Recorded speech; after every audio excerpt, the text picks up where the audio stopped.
course, this consultation as well if you'd like to have a conversation. Any further discussion, councillors? Councillor Zographos.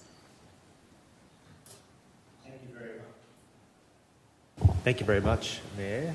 Look, I don't support part of this report.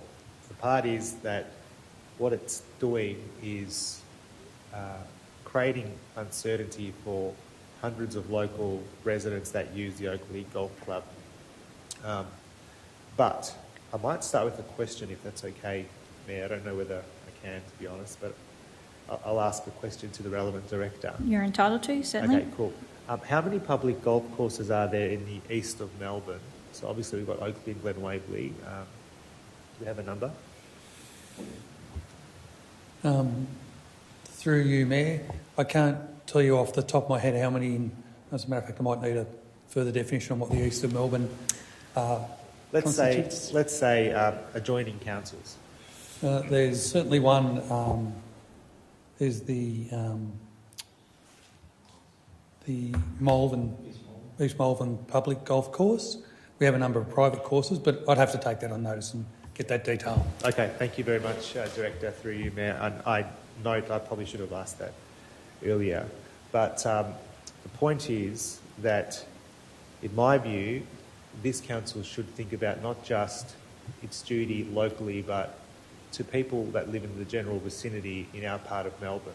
If we were to say in the future look at changing the use of Oakleigh Golf Course.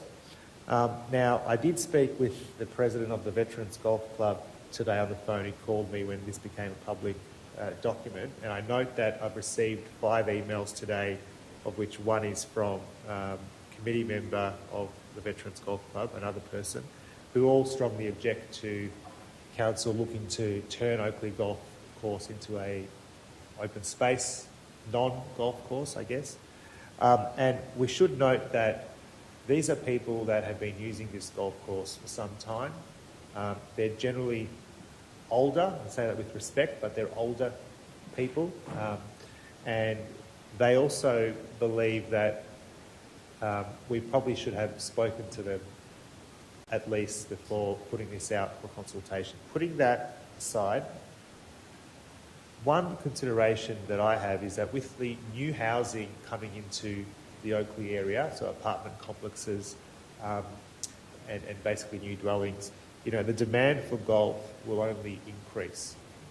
And we've seen that in this report that the rounds played at Oakleigh Golf Course have dramatically increased since the COVID pandemic. So people want to go play golf at our public golf courses.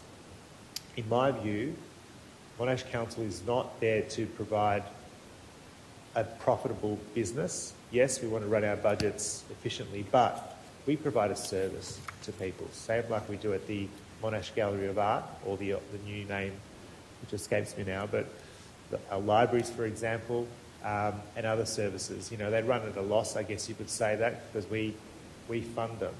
And the Monash ratepayer deserves to have services like this that they can use in Monash.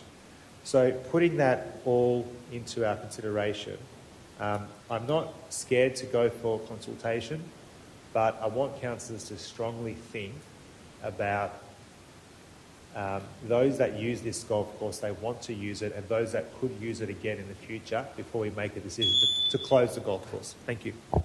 Any further discussion?